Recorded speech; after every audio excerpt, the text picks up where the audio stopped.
Coming up on today's show, we talk Trump. Trump goes down the list of American ethnic groups and insults them. The Democrats' plan to defeat him. The Democratic Party is not going to change willingly. They're not going to willingly, get rid of their current leadership, the people who led them into this debacle. They are resisting accountability with everything they have. And the future of the working class. 2 parties, 3 classes. It's like a game of musical chairs. Somebody's the odd man out here, and it's the working class, and they're just left to fit in wherever they can. All this and more coming up. You're listening to the Political Book Show podcast.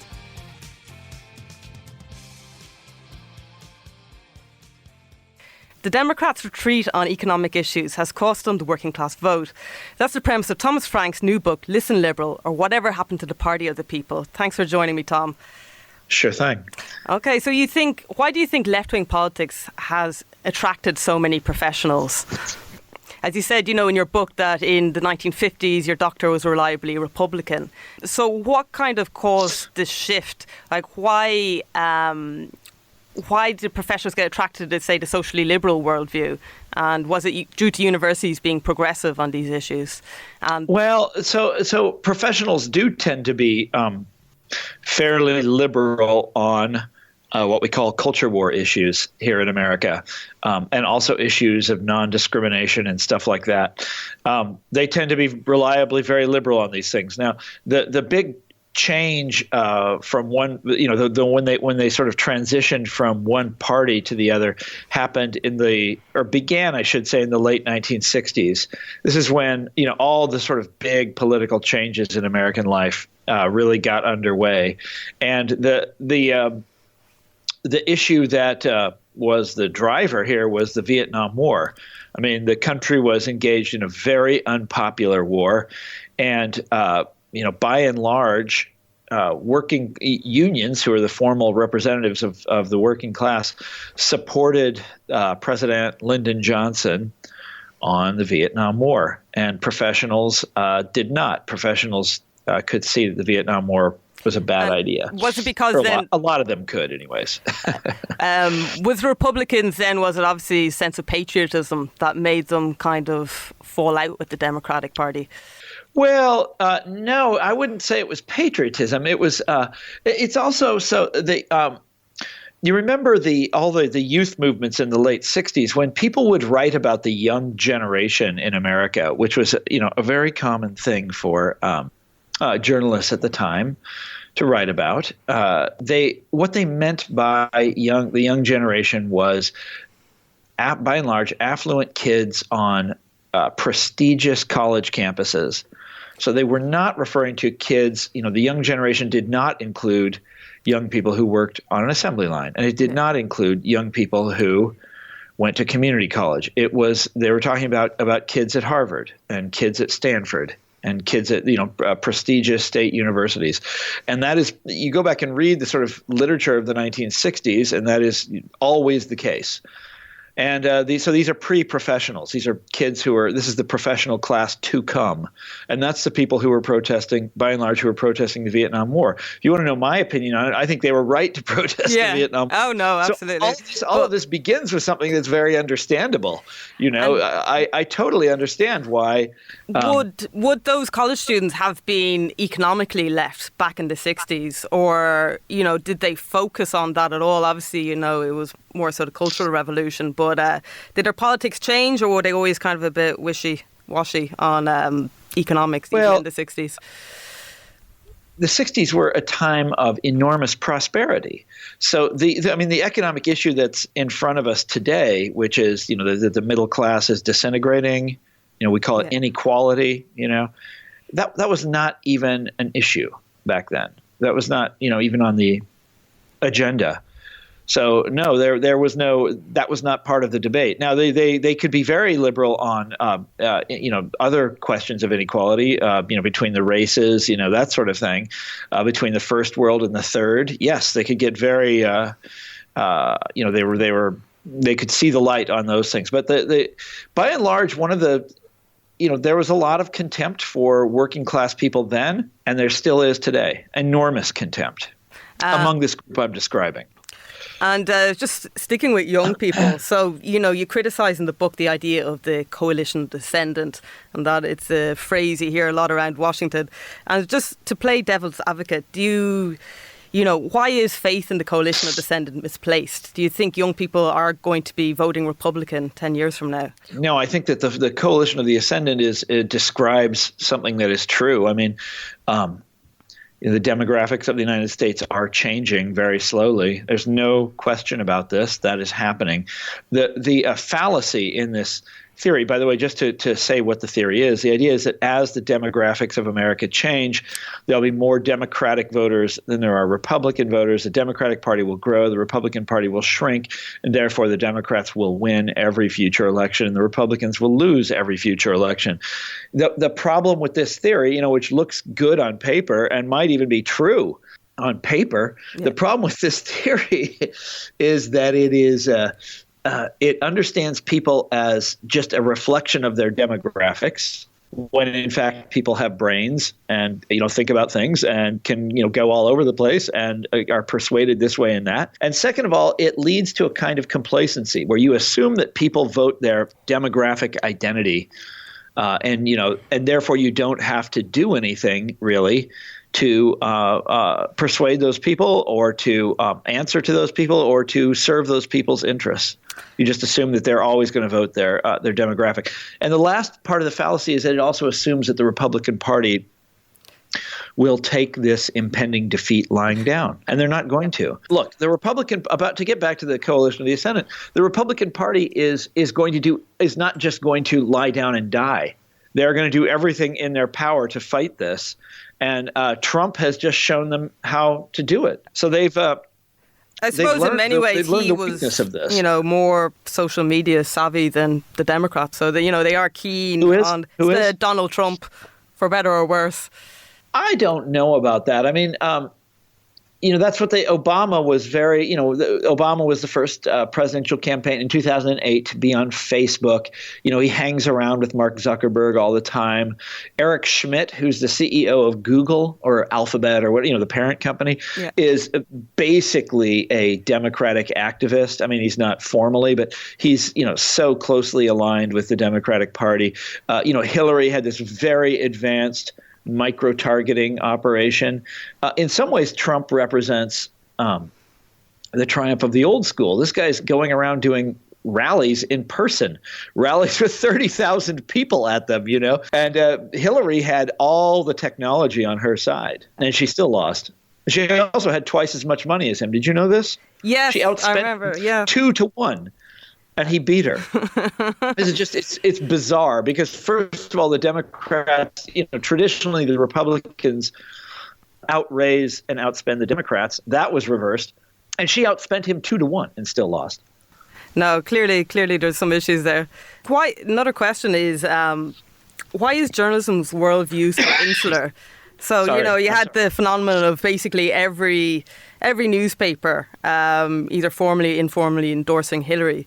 And, is it not strange nearly half the country voted for Trump, yet the media did not resemble the voters in any way? And is this due to the class makeup of journalists and editors? Yes. So this is a story that I keep meaning to write, and I just never have the time to do it. But you put your finger on it right there. That's my explanation for it, that this is not that I think newspapers should have endorsed Trump. I think Trump was a singularly unqualified and dangerous candidate. And I think that they were probably right to endorse Hillary. But they could not. This is what fascinates me. If you go back and read the New York Times op-eds about Hillary or the Washington Post's, they loved her without reservation. They could not see any reason to distance themselves from Hillary or to criticize Hillary. They couldn't see that there was anything that she was doing wrong. And that's really strange because Hillary, Trump was the most hated presidential candidate in American history. Hillary was a close second. Yeah. Hillary was the second most hated. And I meet people all the time, or I hear about people all the time, I should say, who say, it's not that I voted for Trump, I voted against Hillary. I know there's people in my family who could not bring themselves to vote for Hillary. Well, I mean, I know lots of liberal people who could not bring themselves to vote for Hillary, and I don't. Do you think I did vote for Hillary. I didn't have any problem with. I mean, obviously, I did have some qualms about it, but I voted for her, and personally, I understand that. But this is a huge part of the American public, and you're exactly right that their views and their doubts and their feelings were not represented in the press in America at all. Now, a big part of that is the press in America now refers to 3 newspapers: the Times, the Post, and the Wall Street Journal. Everything else every other paper in America is on is circling the drain. Put your finger on something very important, which is, I was saying there's essentially 3 newspapers in America that count. Let's put the Wall Street Journal aside because it is an outlier. But the New York Times and the Washington Post are very, very similar. They're written and edited by people who are demographically identical to the leadership of the Democratic Party. Hillary Clinton, Bill Clinton, Barack Obama. What I mean by that is their educational background, their the high achieving professionals, white collar, advanced degrees. Usually they've gone to Ivy League schools, and they saw someone like Hillary as not just being the better of the 2 presidential candidates, but the best presidential candidate that could possibly be, the best presidential candidate of all times. And so the fact that the public all over the country strongly disliked her, they weren't aware of this, except for you can see it in opinion polls, but no, they did not understand that. They couldn't fathom why that might be. Do you think, because there were, affluent people who voted for Trump as well, and I was wondering, could it be part of, how you say there's kind of 2 meritocracies, one of wealth and one of education, and maybe the educational professionals obviously would have gone for Hillary in a big way, which journalists would have been a part of, and maybe would wealthy businessmen still have gone for Trump? Of course. Yeah. So there's 2 hierarchies in America that are there's more than that, but there's 2 that matter for our political system. One is the hierarchy of business. Yeah, sorry, I said meritocracy. The Republican Party in America is traditionally a business party. It has always been since day one in the 1850s or whatever. And the Democratic Party, which has its identity has been more fluid over the years, is today a party of the professional elite. And so theirs is their hierarchy is defined by status, by educational status, especially where you went to college, where you went to graduate school. This is very, very, very important among this group of people. So these are 2 different hierarchies, and they control essentially the 2 different political parties. And you can see what I'm getting at here. You have 2 parties and 3 classes. The working class is the third one, right? Yeah. So 2 parties, 3 classes. It's like a game of musical chairs. Do you ever play that in Ireland? Yes, yeah. When you're little kids, right? Yeah. So somebody's the odd man out here, and it's the working class, and they're just left to fit in wherever they can. And so like the white working class, by and large, lined up with the Republican Party this time around, whereas the black working class is still loyal to the Democratic Party. Although, frankly, this time around, they were not that keen on Hillary, and they did not. I'm here in Milwaukee. The New York Times did a great story right after the election where they sent a reporter out here to Milwaukee. He was in a black neighborhood interviewing people about how they voted. And by and large, they were not excited about Hillary. They didn't really care, and they didn't turn out to vote. They just weren't interested. And so across the board, it's a class story. Yeah. Suppose, if the Republicans didn't have the racism angle, who knows, would it be identical then, the numbers of black working class and white working class voting for Republicans? Or, because there was that thing like Bill Clinton. I think it would be very hard to pry black voters away from the Democratic Party in large numbers, because like Barack Obama, obviously a Democrat. You think of the things that the Democrats are identified with the civil rights movement in a very profound way. So that would be hard. But the Republicans do think that they can get a certain percentage of black voters, and they will try. I think in the future you're going to see them try hard to win more and more black voters. You also touched on a really important thing here, which is the Republican, I mean, Trump is the unlikeliest presidential candidate of all time. He has no political experience. He doesn't really know what he's doing or what he's talking about. He clearly hasn't read the Constitution. Yeah. Even on the issues that are his signature issues, he clearly hasn't done much reading. You know, and he's doesn't really understand. But as you said, however, he has shown the Republicans how to beat the Democrats, how to trump, if you will, the coalition of the Ascendant. And so the Republicans are never going to go back. They're never going to retreat from this strategy. They have learned now how to do it, this kind of nationalist populism. And next time around, if Trump is not running and somebody else, that person is not going to be as stupid as Trump. I mean, Trump, like you just mentioned, goes down the list of American ethnic groups and insults them. You don't do that when you're running for high office in this country. That's just asinine. Yeah. It's amazing to me that the guy got elected anyway. And after like boasting about groping, it is. And it is hard. You try to be okay. I'm not going to be biased, but you can't not be biased. It's like, well, I'm sorry. No, the next Republican candidate is not going to do that. Yeah, okay.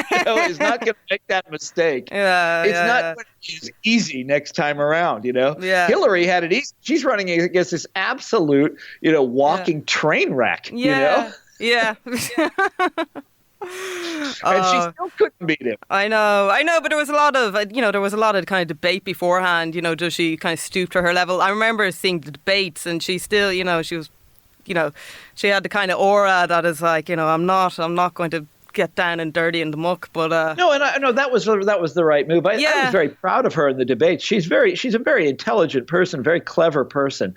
That was not her problem. Yeah. The problem was that she has zero, connection with average blue collar people in this country. She has no. Like her husband had the common touch. Do you think if Bill Clinton had been running third term bill for election against Trump, do you think he would have got it? Look, I don't like Bill Clinton very much. You read the book. I disagree with a lot of the things that he did, but he does have so Bill Clinton also has a lot of baggage, but he does have a populist sensibility. But let's put Bill Clinton aside and say Joe Biden. Joe Biden, who is has this kind of populist way about him. Yeah. Yes, he would have beaten Trump very easily. I think Bernie Sanders would have beaten Trump. I think Elizabeth Warren would have beaten Trump. I think Martin O'Malley would have beaten Trump. I don't know that last one now. You remember Martin O'Malley? I don't know Martin O'Malley. I know the other ones. So he was a very minor candidate who dropped out pretty early on in the Democratic primaries. Okay. But I think he would have. The other Democrats would have. Yeah. And there's two reasons for that. First of all, because as I said, Hillary just could not, doesn't have the common touch, and she is such a exemplary, professional class figure. And by the way, and her advisors can't figure out what's wrong with that, right? They can't understand that. Mm-hmm. But the other thing is that Hillary was uniquely vulnerable to Trump's attack. For Trump, the trade issue was primary. Trade was his big issue. Hillary was vulnerable to this because her name was Clinton. Bill Clinton was responsible for a lot of these trade deals, and also because she had been Secretary of State and had worked on the Trans-Pacific Partnership, which voters absolutely hated. And so she could not escape this attack, try though she may, she could not get out of it. And I think other candidates would have been able to get away from it. It wouldn't have mattered as much if it, with Bernie Sanders, it wouldn't have mattered at all because he's much better on the trade deals than even Trump is. And can I just ask, okay, so is fixing trade going to solve Americans' problem of having manufacturing move off east? Play devil's advocate again. If tariffs were imposed, would that just make common household goods really expensive and unaffordable for less well off? Well, you got to remember these deals aren't really about tariffs. So like NAFTA, our tariffs with Mexico were very low before NAFTA, very low. Mexico, it's right next door to America. It's like basically, and so is Canada. Our tariffs have always been very low with these countries. What NAFTA did, and NAFTA is the trade deal that sticks in people's minds. NAFTA was designed to make it safe for American companies to move manufacturing to Mexico. Mexico was, in the old days, used to nationalize. Well, they did. They nationalized the oil industry back in the 30s. They would regulate foreign property. They would, expropriate foreign property, do all these sorts of things. And NAFTA takes that power away from them. It sets up this supranational system. You know how it works. This is all these trade deals. I'm sure, TTIP, wasn't it? Corporations would be able to supersede governmental laws. Bingo, you got it. Yes, that's what NAFTA did. That was the model, and it doesn't have a lot. It has a little bit to do with tariffs, but that's the main thing. And so Mexico is not allowed to protect its industry, and it's not allowed to do this. It's not allowed to do that. And that's what it does, and that's what the Trans-Pacific Partnership did, and that's what what TTIP was. It's the one on the other side, isn't it? Yeah, that's one that's for Europe. That's a little death pill for Europe that we developed. That's a little, little toxic pill we brewed up for you guys. And that's gone though, isn't it? That's what these deals do. They're not really about tariffs. They're about making it safe for American manufacturing to move overseas. So the question is, how do you stop that? How do you stop the American factories from moving overseas? And yes, trade agreements have a great deal to do with that. Now, I don't know if it involves raising tariffs or not. Tariffs are a sort of minor part of this whole state. I was just throwing it in there because I know it's always the argument is that, if one country is able to manufacture something more efficiently, then, everybody loses if you don't let the more efficient company manufacture. Okay, well, listen, there's another way of looking at it, which is that has nothing to do with it. That's what they teach you in economics class, on the first day, as Thomas Friedman loves to say. But that has nothing to do with these trade deals. These trade deals are not written by the invisible hand of God. These trade deals are written by lobbyists. And I can tell you exactly what industries are going to benefit from the trade deals by finding out what lobbyists are at the table. And you talk about something like NAFTA, who wasn't invited to negotiate it? Organized labor. Something like the Trans-Pacific Partnership, where we do know who the lobbyists were that were basically in the room writing this thing. And they all got protected, by the way. Like Big Pharma, Silicon Valley, they got all this extended copyright protection. That's not free trade. That is protectionist. And they got that because their lobbyists were the ones writing the trade agreement. Organized labor was not invited. So it's the easiest thing in the world. That's like they write the trade deals to benefit themselves and to injure, to get their costs down, to get their labor costs down. And there's a million ways to do it, by the way. So, if it was about tariffs, it would be like a single page. And it's not. These agreements are thousands of pages long, adjusting this, adjusting that, regulating this, regulating that, setting up a juridical, a court system here and, but not over here, that sort of thing. That's what they are. Yeah. And I think American people have every right to despise these trade agreements and they are correct when they understand that these trade agreements have deindustrialized this country. There is no question about that. The thing is, does Trump understand how to fix them? And the answer there, is no. He does not understand Trump. I don't think Trump really gets it at all. I think, like I said, this is his number one issue in the campaign. The man is such an ignoramus. I was watching one of his speeches. He talks about trade deals all the time. And he was saying, we got all these great business minds in America. If we just let them negotiate our trade deals, then they'd be good. And it's like, what? You don't even know how these trade deals were negotiated in the first place. This is his number one issue. That is pretty common that it's like, if only, a super millionaire could run the economy, then everyone would be super millionaires. Yes. Makes sense. Think about it.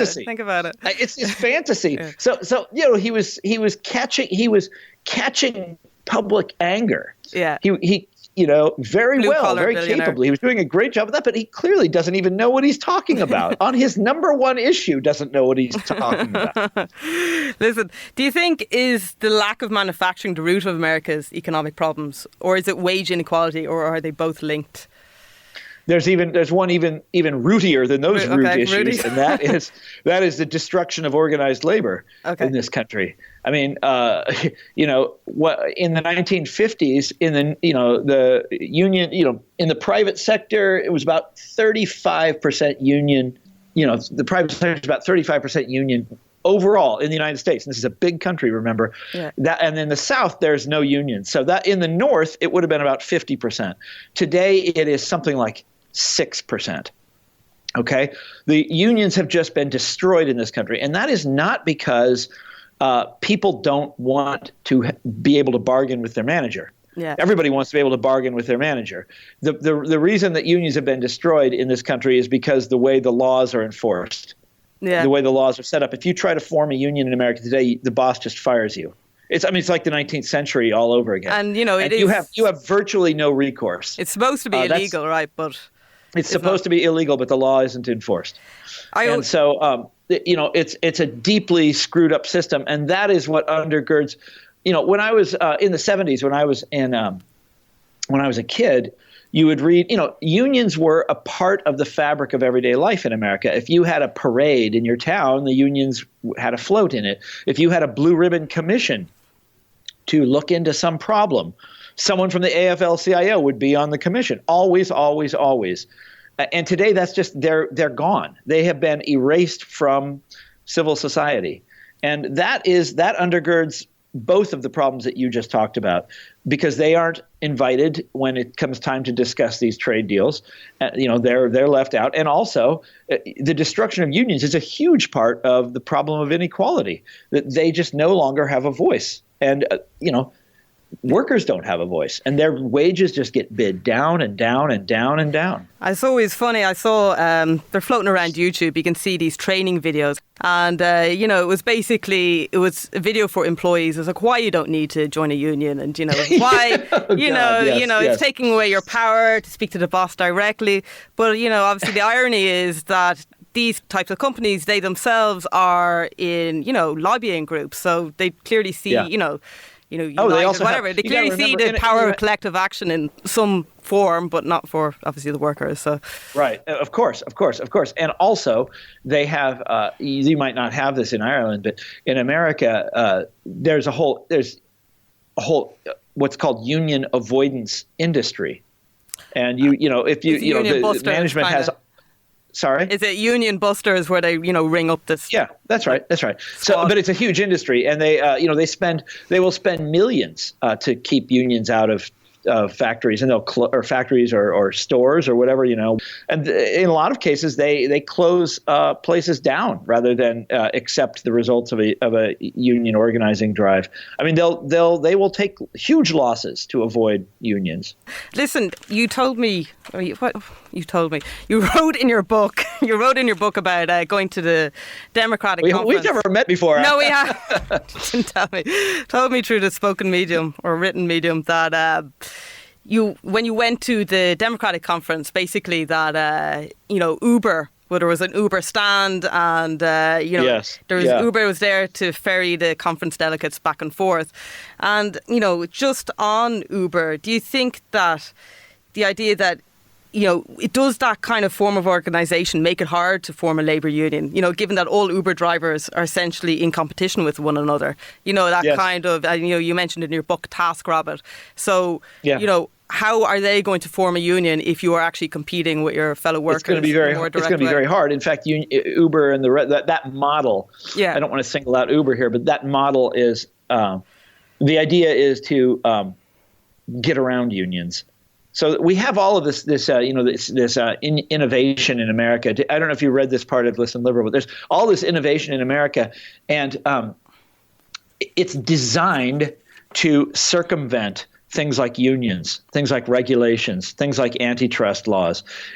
That's what our innovation. That's what it is all about in America today. There's very little innovation in the sort of formal sense. Cars are only slightly better than they were in the 1960s, for example, or TV sets or whatever you want to talk about. But we have all of this amazing innovation designed to circumvent things that once protected the middle class. And, there's that the Uber model is one of those things. I mean, taxi unions are in big trouble in America today. Listen, I'll move on to populism, because I'm going to be interviewing another author, Jan Muller. So I'm going to try and do a few populists in a row or whatever. So you say, your favourite populist movement is 19th century Midwestern farmers movement. So why? Yeah. Why? What made that so particularly effective? Oh, I don't know if it was effective, but I admire it because it's where I'm from. I'm from Kansas, and people often don't understand that America has this radical history. That's just it's not even it's not even buried very deep. It's right under the surface, and this radicalism resurfaces from time to time. In fact, it's resurfacing now with the sort of Trump phenomenon.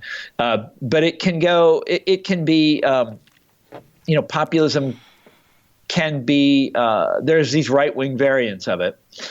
Yeah. But they all speak the same language, which is hostility to elites, to hierarchy, to privilege, to aristocracy.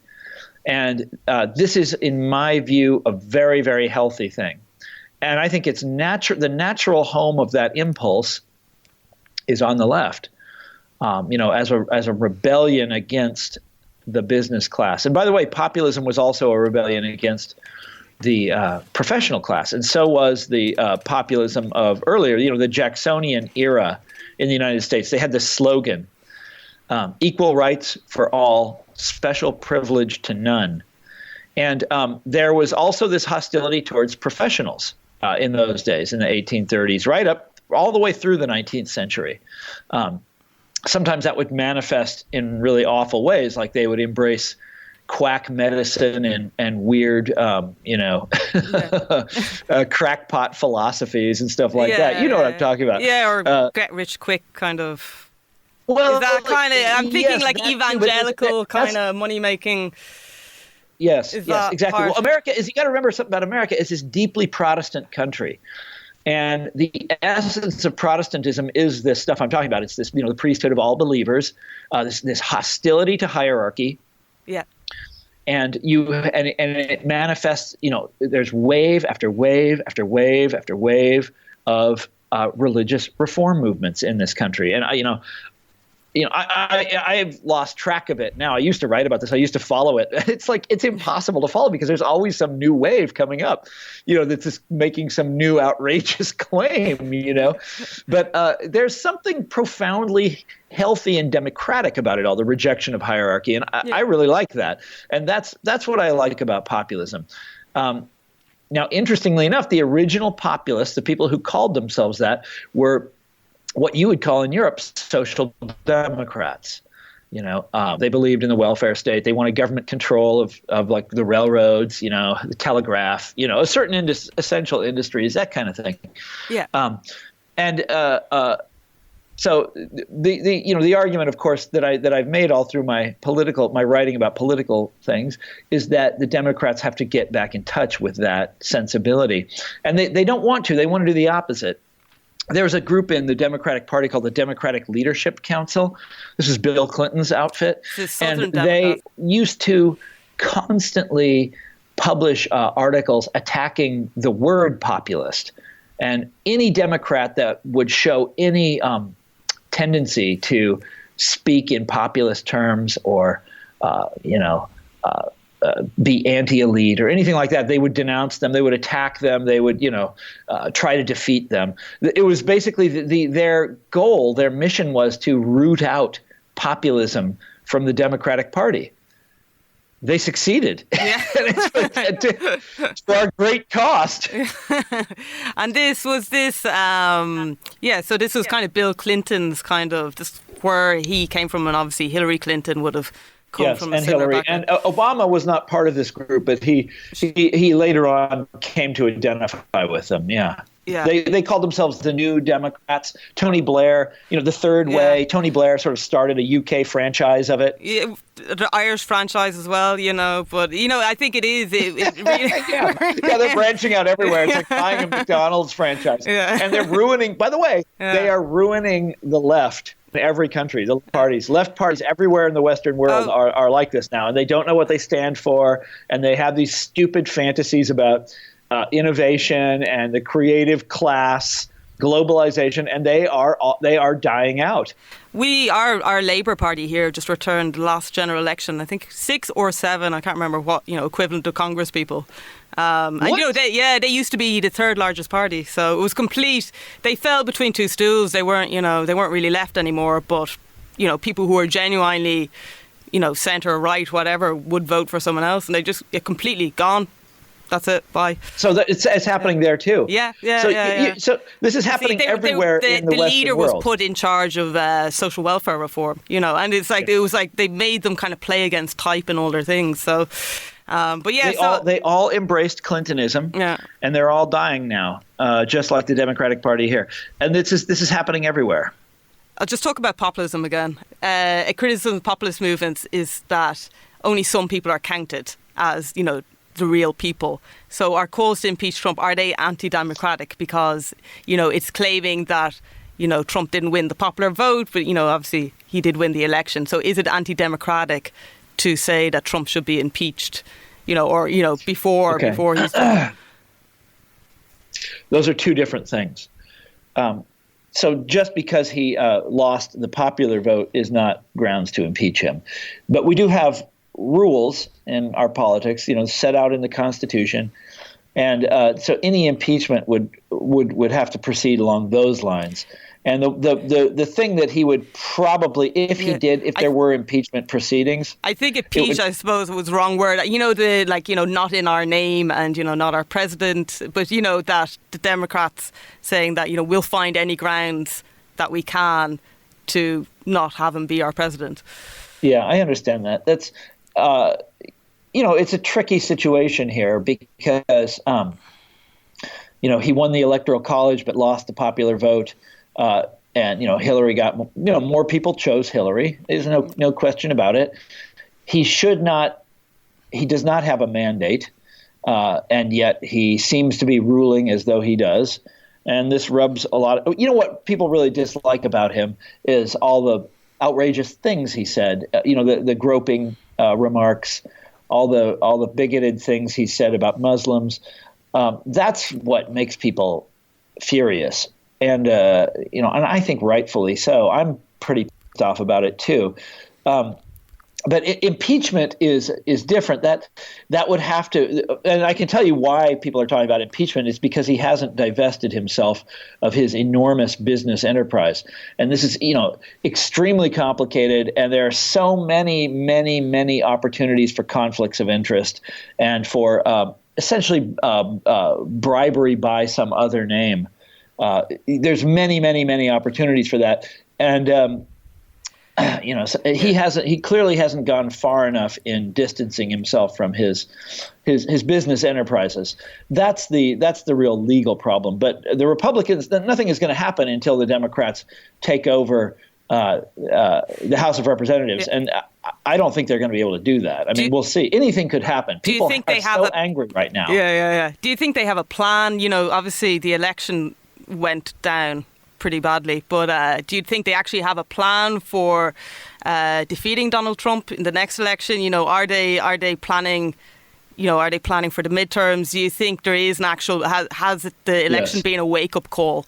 Besides people obviously like Elizabeth Warren and people who would always have been. Okay. Good question. The answer to that goes both ways. On the one hand, obviously it's a wake-up call, but no, the Democratic Party is not going to change willingly. They're not going to willingly, get rid of their current leadership, the people who led them into this debacle. They are resisting accountability with everything they have. On the other hand, they do have a strategy for winning in the midterm elections 2 years from now. You know what the strategy is? What? Do nothing?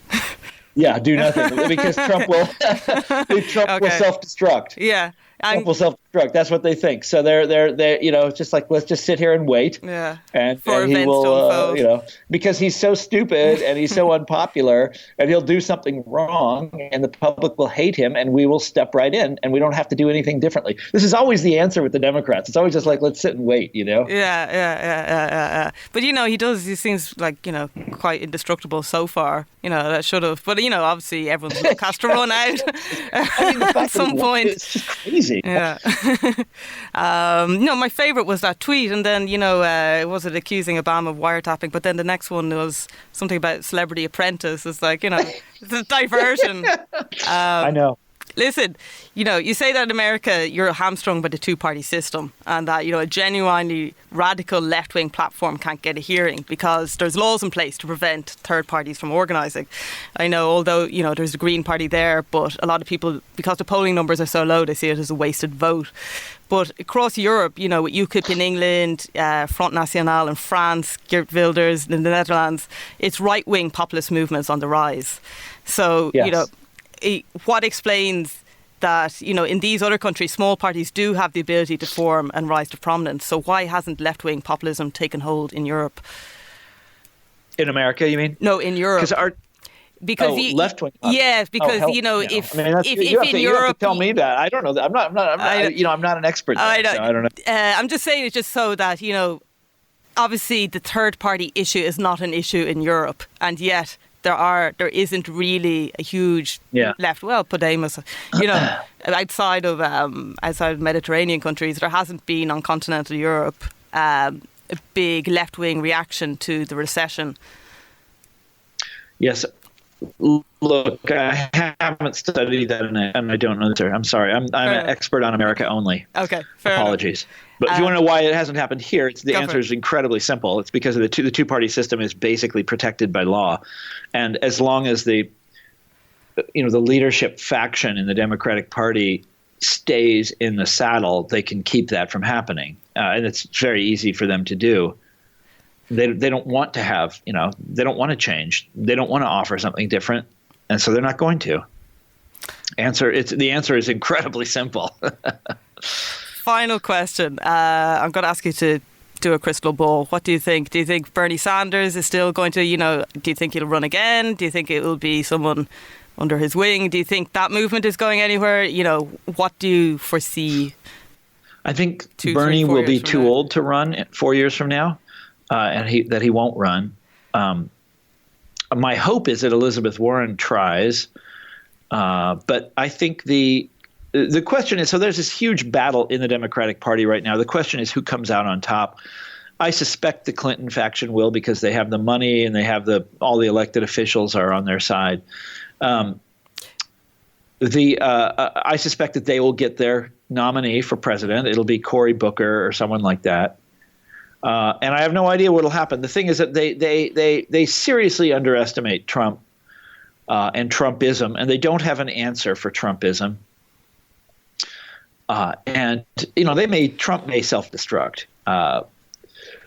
But no, I don't see things improving dramatically for the Democratic Party in the near future. They may win one of the houses of Congress. They may even win the presidency in 4 years. But the long-term decline that I describe in Listen Liberal is not. They're not going to turn that around. The way the party is headed right now, it's going to take a major shift in the party. It's going to mean holding the leadership accountable. And right now, they're showing no appetite for that. Okay, I think I will leave it there. Listen, everybody, buy Listen Liberal in bookshops. Thanks for joining me, Tom. Of course, you got it. Anytime.